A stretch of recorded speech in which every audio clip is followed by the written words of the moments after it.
Welcome back to the Accedo Playback Podcast. I'm your host, Neil Van Zyl. We have a really fun episode today. With today's episode, we want to focus on a more specialized content vertical, specifically the media publishing sector. And by that, we're referring to any media source that provides news, articling, blogs, or text content, and how they can leverage different forms of media to extend their experience to new audiences and different device platforms. Joining me today, we have Chris McNair, Head of New Business and Strategy for Accedo's Asia Pacific region. Chris, thanks for joining. Thank you. And Paddy Buckley, Business Development Director in Asia Pacific as well. Paddy, thanks for joining. Thanks, Neil. Nice to be here. All right, let's jump right into it. What problems do traditional publishers, newspapers, blogs, magazines face when it comes to digital media when compared to video brands? And what sort of transition strategy should they look for when considering this new paradigm?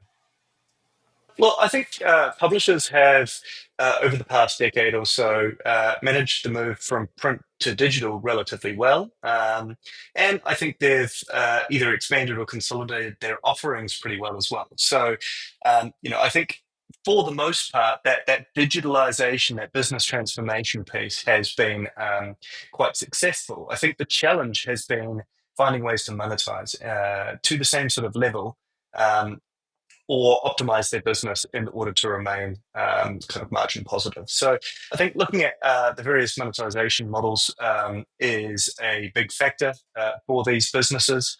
I think, if you're the Financial Times or a B2B or industry publisher, then, subscription is always going to be your bread and butter. Whereas if you're entertainment focused, you're probably swinging towards an ad monetization model. And there's lots of hybrids and variations between those.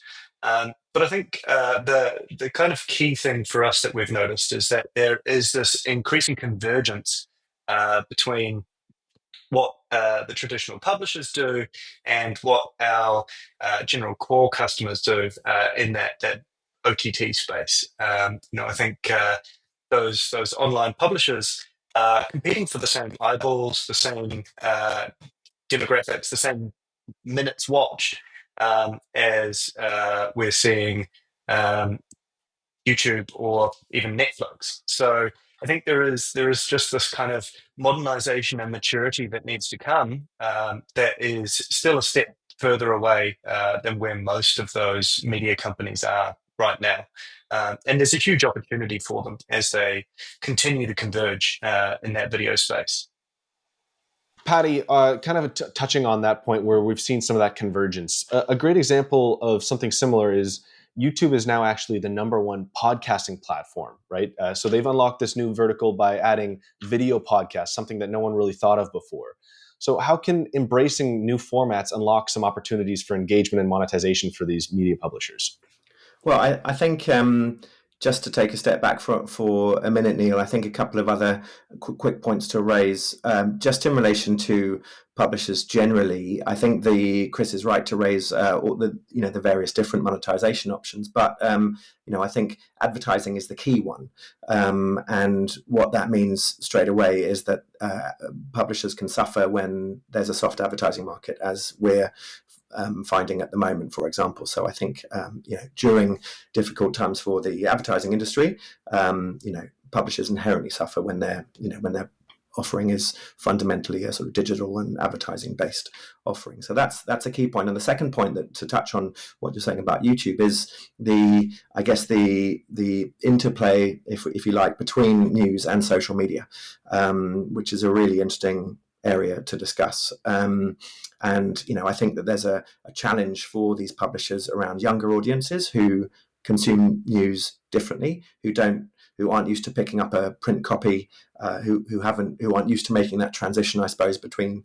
or from print to a digital website, and who instead are increasingly getting their news from social media. And from there, you'll be well aware, and listeners will be well aware of the ongoing, let's say, differences of opinion between Google and Facebook and publishers around how publishers should be rewarded or compensated for links and things like that.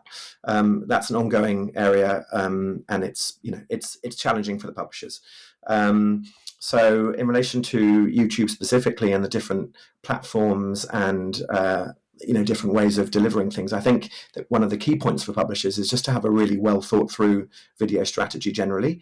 You're finding publishers with a presence on YouTube and on social media and so on, but I think that there's a lot more that they can do on their own platforms. I think that's a really key point, because in an ideal world, you are keeping your users, your readers, within your own within your own website, within your own properties online. So I think that's the key point. And with that well thought through video strategy in particular, and just user experience generally, it's far easier to keep your audiences, on your website, within your apps, and so on.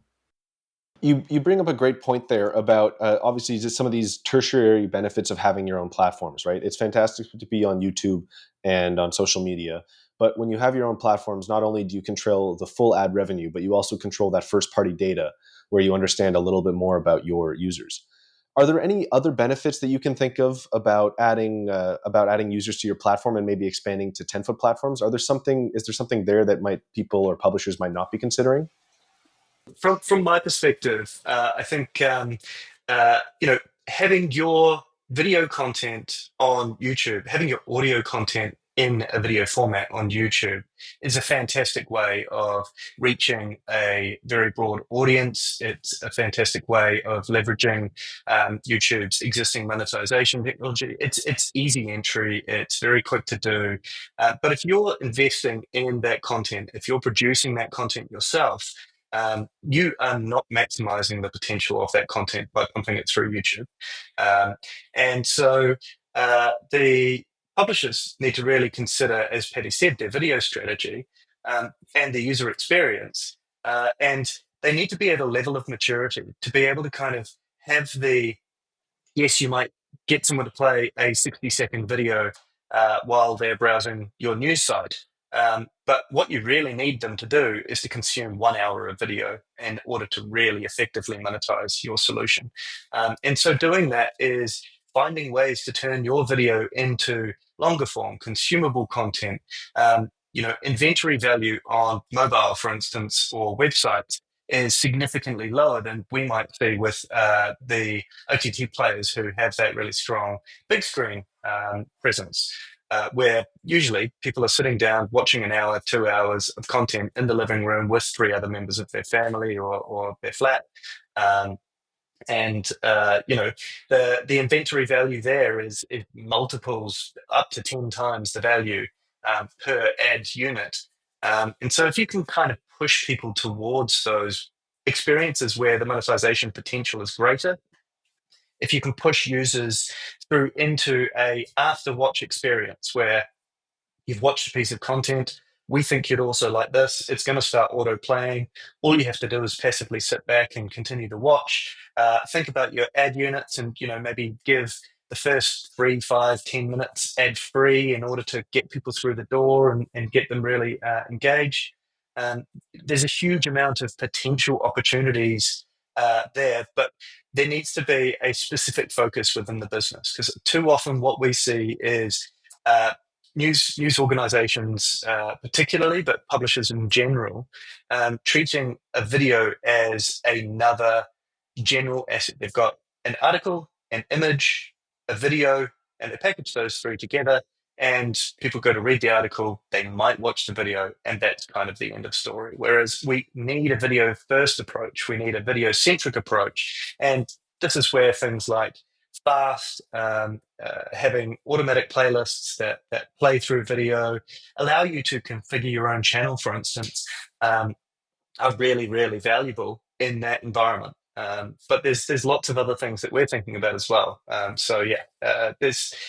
think going back to your point about different formats for different content is such a great point, because podcasts being a video doesn't make sense when you think about it at its surface, but that's how I've consumed all my podcasts for a number of years now.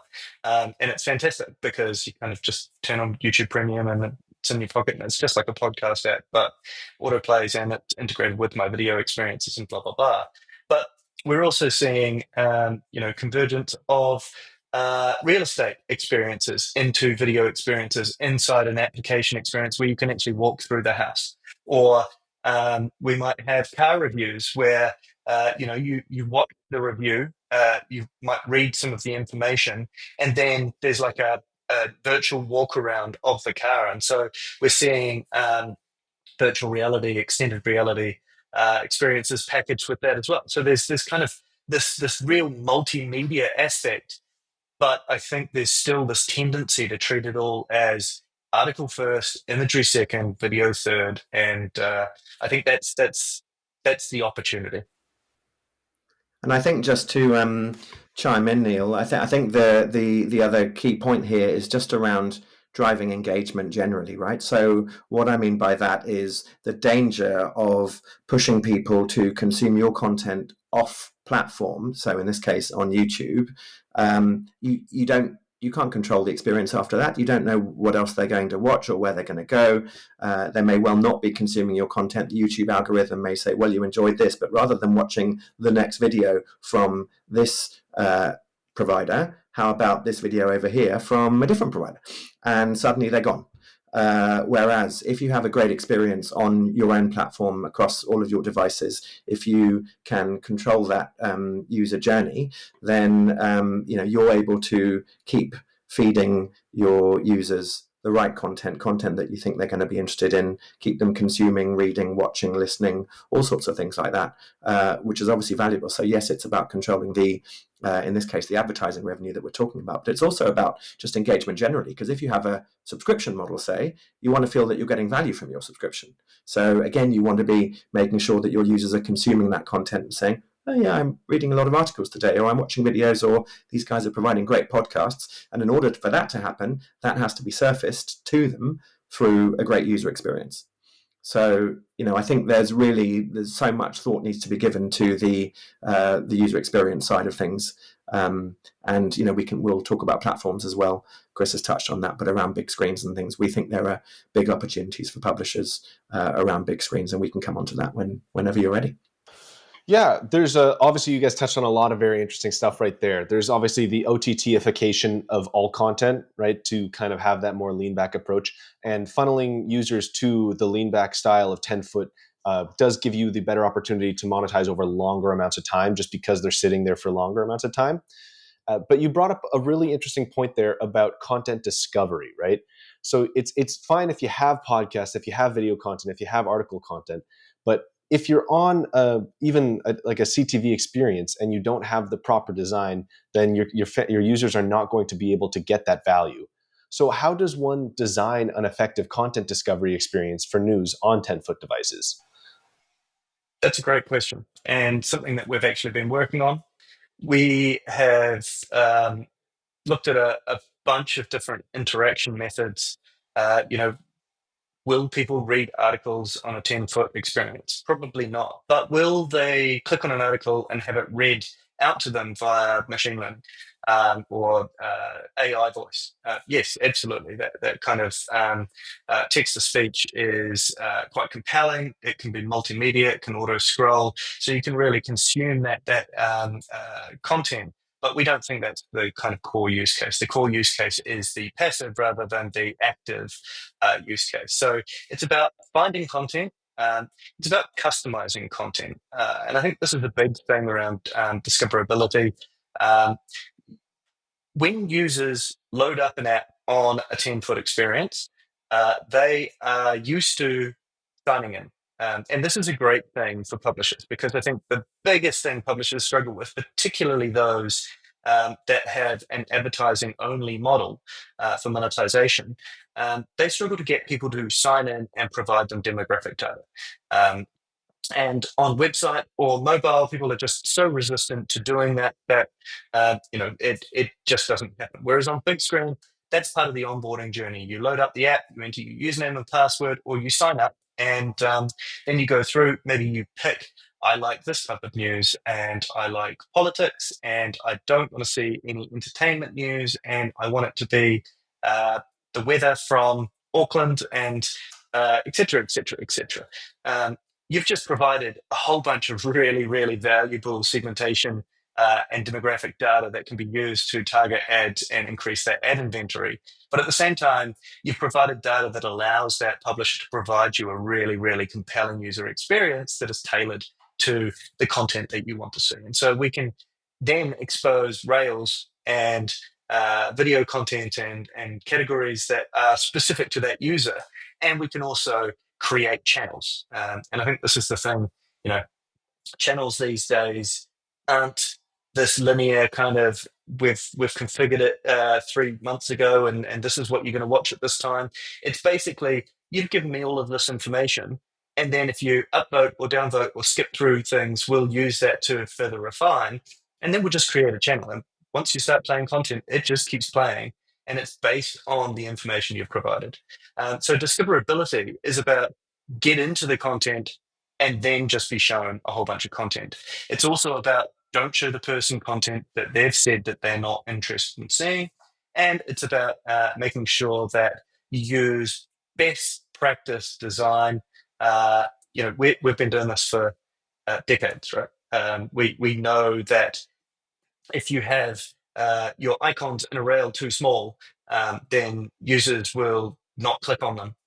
Or if you have too much content on the home screen without kind of banners and breaking it up a bit, that people tend to get tile fatigue and exit the experience. So there's a bunch of learnings that we apply, and it's about clicks to content. You want as few clicks to content as you can possibly have. You want people to be consuming as soon as they possibly can be, and you don't want to distract them or pull them out of that experience unless you really have to. And so when you're looking at ads, trying to make them complementary, trying to bring sponsorship into the experience as a way of kind of this brought to you ad free by whoever the advertiser might be, is always a huge opportunity to both improve the user's experience and improve the advertiser's kind of engagement and goodwill generation. So there's a bunch of things that you can do there. Anything you want to add there, Paddy? Yeah, a couple of points. I think the first thing to acknowledge is publishers are traditionally a little bit wary of big screens. I think that as we talked about this transition from print to digital being first of all, it would have been a website and then mobile web, and now pretty much everyone I think has a mobile apps and so on. That's great, and mobile web versus mobile app is an interesting discussion maybe for another day. But I think the thing about big screens, as I say, there is a reluctance I think for publishers. They think, oh, that's not for us, that's for Netflix and the large sort of OTT providers and so on. That's fine, except that in our view is that there's a real opportunity being missed there, because what you can have, we've talked about linear, or Chris has touched on sort of linear channels and so on. Publishers are able now to take a bunch of their motoring content and stitch all those videos together and create their own, can be like a proprietary motoring channel of all the car review videos that they've done, or all the travel videos that they've done, or the cooking videos that they've done, or the local news videos that they've done. They might not necessarily be producing global news videos. They might bring those in from other sources and so on. But many publishers who are producing video content of their own are capable of producing or creating 4, 5, 6 of their own video channels just by stitching those short videos together. Each one you can have an ad in between, you can have sponsorship, as Chris said. There are different monetization models as we've been discussing. The beauty of that big screen is the fact that people are used to signing in. There is that habit that's sort of built in there. But so there's so much opportunity without needing to go off and license content from wherever to use your own content in a cleverer way, make it work harder for you, and you combine that with the fact that the CPMs for advertising on big screen are an order of magnitude higher than on web or mobile and so on, and it becomes quite a compelling business case, we think. I was going to say another thing that we've noticed on a similar vein is that a lot of publishers have many different verticals. They have a motoring brand, and they have a entertainment brand, and they have a news brand, and they have the same people working across them, but they never try and blend their audience because they're worried that it dilutes things, that it puts people off. And so they keep these brands really separate when it comes to the website and the mobile experiences. But we feel that when you come into big screen, you can send people from all of those different verticals, all of those different sub brands into a single kind of master brand, because people are looking for that long form content and they're looking for a larger kind of collection of content. And so it's an opportunity to bring the content together and monetize it in a single place rather than trying to do it in these disparate and quite high overhead kind of vertical silos. So, yeah, I think there is something there around bringing that breadth of content, which almost all publishers have in some way or shape or form, together. It's a fantastic point that you've made just about customizing the content that publishers already have to work for them in these new verticals or these new formats, just because it's a cost-saving solution that still expands the amount of revenue making opportunities, right? So just the 10, if it is the fast channels or just any sort of video content that they can turn into long form, the audioization of articles, that sort of thing. These all touch into kind of the next question I wanted to ask around monetization. So you've talked about, obviously advertising is a key point here, but let's go a little bit more deeply into advertising and other monetization aspects that we can consider for a publisher, right? Are there ad formats that would lend themselves well to 10-foot experiences when considering maybe these podcasts or these articles or the fast channels? What do you see there? Again, I think the starting point is probably to understand how people are watching on a big screen, because that is a different content is ultimately consumed differently when you have a remote control in your hand when you're 10 feet away, as opposed to when you're on a website or when you're on your mobile device in your hand. So, for example, you'd pause content more often. If there's longer content, you would pause it more often, and immediate ad opportunity there. Add on pause, boom, you pause your content, up pops a banner ad, that kind of thing. Also, if you have any kind of tiled experience, some of those tiles can be filled with banner ads. You can put QR codes in a way that you've probably got your phone in your hand as a sort of second device. You could scan a QR code and off you're at an e-commerce. You've got an e-commerce opportunity or something like that. Chris touched on sponsorship. I think that's a really important one. You could have a whole rail of content brought to you by someone, or you could have a little bug in the top of a screen with a little logo, and it's content that is sponsored by whoever, and maybe that is in addition to ads, or maybe you take away the ads courtesy of your favorite sponsor who you're now feeling well disposed towards. So there are all sorts of things there. So you've got the starting point, which is you might have a subscription model. Publishers do. You might have basic advertising, pre-roll, mid-roll, post-roll, or if you're stitching content together, you can just push a little ad in between each bit of content. All of those things are possible, but you certainly can get a bit more creative than that with, when you have big screen opportunities. The one thing I would add there, because I think it's a great point, is that you can also basically use all of your existing inventory from your existing platforms on those big screen experiences. So it's not like you're having to teach your ad sales team, how to go and fish again. They're already out there fishing, and they're going to be able to use those same ads and just sell that new inventory.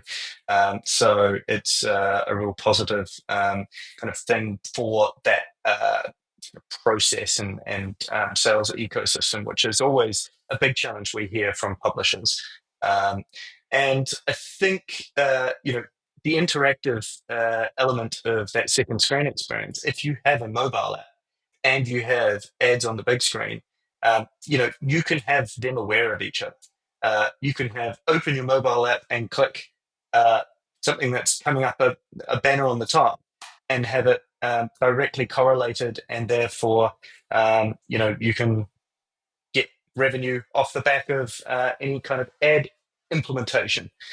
You can also implement things like interactive quizzes or polls, or there's a huge amount of things that you can do there that are really about driving engagement. The poll is brought to you by this company, and then at the end of the piece of content you're watching, it shows you the outcome of the poll. And there's a few things you can do to get clever there. But I think for the most part, for the majority of publishers, the basics are really just get a solid, reliable performance solution up and running. Get the basics of your ad inventory, get that onboarding journey really good, and make it as easy as possible. And then get out there and get people downloading it, because I think that's the biggest challenge on the big screen. And I think we're pretty open to this. Like, you want to get the basics up, you want to get people starting to download and starting to engage with it, because it's going to take 6 to 12 months to build that audience and get enough people in there that you're really going to be able to monetize effectively, and make good profit from that. The great thing about that for the majority of publishers is that they have a whole bunch of inventory where they already have a whole bunch of audience where they can advertise that experience, and the fact that that now exists, and the fact that people can go there, and that's a massive advantage over pretty much any new starter who's coming to market with a big screen experience, and whether that's an OTT or any kind of associated industry. So look, I think get the basics, get it up, get it running, and then evolve and improve as you go. I think another point here, Neil, that's interesting to me. You look at how broadcast has evolved from a traditional broadcast model where they're still on a big screen, but then suddenly they're maybe pushing that live content through an app initially. And if there was advertising involved initially, if you're watching through the app, you would have got the same ads as you did through the broadcast stream. And then eventually, light bulb moment where the broadcaster said, "Oh, we've actually created a whole new market here for ads that can be dynamically inserted into an IP stream, so as distinct from a broadcast stream." And suddenly there's a new market there for them. And I think the link there for publishers is potentially a whole new market of advertisers who would be really interested in big screen advertising. There are certainly a lot of advertisers who have a focus on big screen. We all hear, or I hear certainly, it's still extremely effective. Traditional TV, if we call it that, is still a very effective way of advertising. Some of that is to do with the sort of mass market approach, and so on. But some of that is also to just do with the fact that it's on a big screen. So if a publisher were to launch a big screen presence, an app, and so on, they would be able to create a whole new market for advertising. So yes, of course, increased revenue. They've got existing advertisers who might be interested in expanding, but they would also be able to create a whole new market there for new advertisers, and then of course cross-sell them back to website, mobile apps, and all sorts of other things. So really interesting opportunities all around, I think.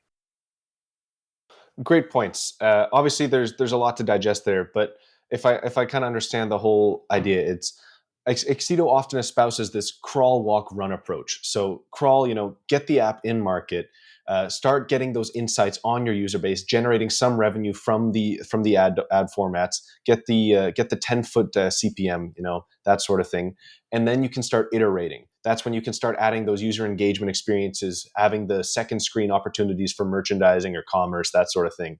But really just slowly start small, get the app out, get that content flowing and getting people used to it, then go from there. Very interesting stuff. So I guess if I want to take it to a next step, if you're a publisher and you're trying to understand, what do I do? How do I have my content, I have my web and my mobile experiences. How do I get to 10-foot? What do you normally tell them? We have a solution. I would tell them that we have a templated solution that we've built. It works on most of the big screen platforms already, and you can essentially just configure it with a few RSS feeds or API feeds of your current content, connect it with your OVP or video provider, and we can get that up and running very, very quickly with very minimal effort. And that's the point at which you begin to optimize. It's never about kind of get it in the market and then just leave it there. But I think the barrier to entry these days is very low. I think it's worth saying. So the solution that we've developed, Chris and I started talking about that a few years ago when I was wearing a different hat, working for a publisher and as a customer of Accedo. And he and I have both been interested in news generally, and in particular on the big screen, and the opportunities that they present. And I think we both saw that. And that was probably the beginning of this discussion. What's interesting, I think, is to think about, up to now, our discussion, we've kind of talked about tiles, and probably listeners at the moment might have in mind the traditional wall of tiles approach that you have for OTT apps and so on. What's different about our bulletin solution, Chris has alluded to it, is it handles all kinds of media. And it presents them in a different way. So it's not your traditional breakdown of rails of content and things like that, maybe a hero image at the top of the screen and you scroll down, and kind of what people are used to for their entertainment apps. It handles text, image, so text, yes, as discussed, it can narrate those articles and so on, but it can handle images and podcasts and vodcasts. But it can do everything, both live/linear and on demand. So you can have those channels that we talked about. You could also have an area that could be presented more traditionally with short form video tiles, that kind of thing, that are curated by topic or genre and so on. And it has all sorts of different ways of presenting different types of content. And as Chris said, it's a case for us of just integrating a bunch of data feeds, which can be done pretty rapidly. And then what we also have, the second part of the solution is what we at the moment are calling a passive mode. And that passive mode is designed so not where you're interacting with your remote control, lean forward experience where you're paying close attention. It's designed to be on in the background, could be at home, could be in a public space. And what we've done with that is we've kind of broken down the screen into sort of little different components. And on one side of the screen, you might have, for example, scrolling headlines. On another part of the screen, you'd have the video. You'd have video content playing, probably a live feed. And then you've got other areas for display panels, ads, QR code scanning, presentation of data, could be stock market prices, really absolutely anything. So that kind of secondary element to all of this, we think, is also really interesting. Has got some interesting use cases for really anywhere that data is or information is to be presented. And as I say, it has this mix of video and text, and latest headlines. You can have a ticker along the bottom with headlines. You can have all sorts of things. So we've done, I guess, most of the thinking, and then of course it's endlessly configurable to meet any particular publisher's needs. But bringing us back to the themes that we were talking about earlier, this is obviously us talking about our product, but the interesting piece really is that there are huge opportunities for publishers on big screens that we think they should really be looking to grasp, particularly in a tough economic climate where they should be looking to unlock new revenue lines and so on. I just want to jump a little bit more into Bulletin there to understand. So it sounds like you can basically integrate all of your existing solutions, social media, podcasts, into a one-stop content shop. But one of the interesting aspects of most 10-foot devices and set-top boxes is that they're often much lower powered than web browsers and mobile devices. So how do you guys generally handle those sorts of lower memory capabilities on 10-foot devices for this Bulletin sort of experience?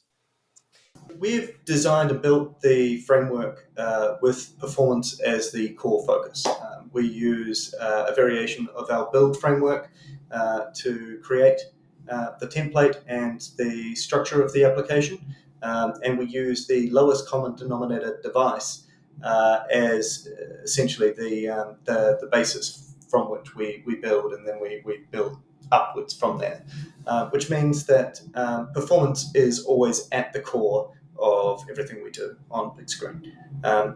There's plenty of big screen devices that are super performant and amazing, but the large majority, especially when you get off into the kind of lower cost devices or the kind of edge case devices, have a tendency to be pretty stuttery. So we've got this working on a couple of devices that we would regard as the slowest in the world, and it's still working pretty flawlessly. Paddy, any other thoughts there?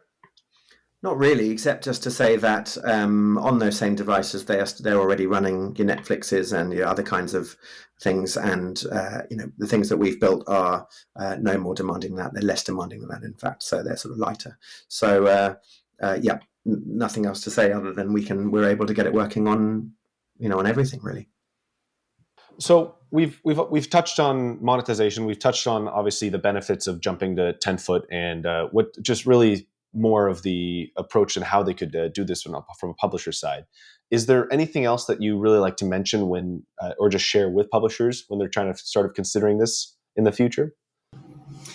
Look, I mean, from my perspective, I think publishers should be considering new monetization options, and that includes starting off with the hygiene, making sure that your entire ecosystem is as optimized as it can be, and that you're not overspending on your CDN and that sort of thing. But then moving into, okay, you've got ads playing. What are your fill rates? Are your fill rates low? Are they high? Get the basics sorted first.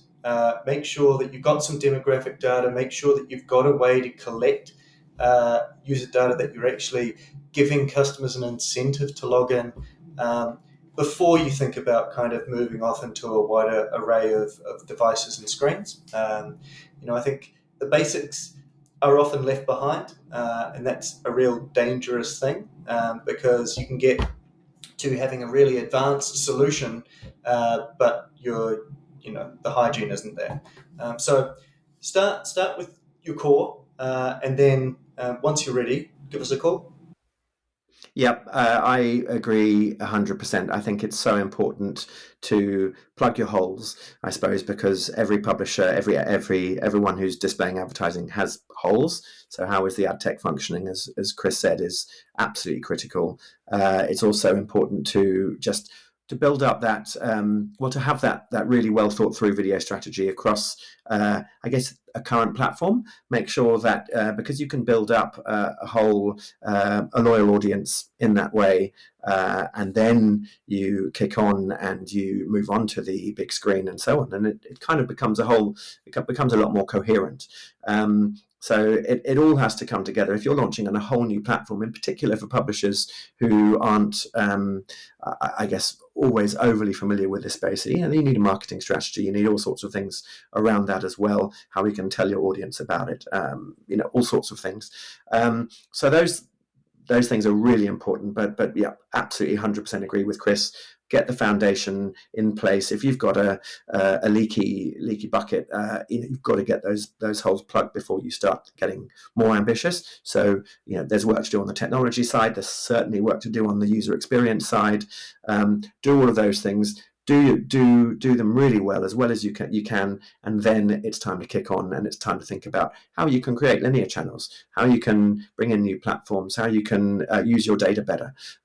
All sorts of different areas are really interesting, huge opportunities that I think are not yet well understood on all sides, and certainly room to be exploited by publishers. But start with the core, get really good at that, and then move on into the greenfields, which I think are really exciting. Chris, Paddy, thank you so much for joining. Really appreciate the conversation. Thanks, Neil. Thanks, Neil. If you'd like to learn more about Bulletin or reach out to them, I'll throw up some more information in the description of this episode. Thanks again.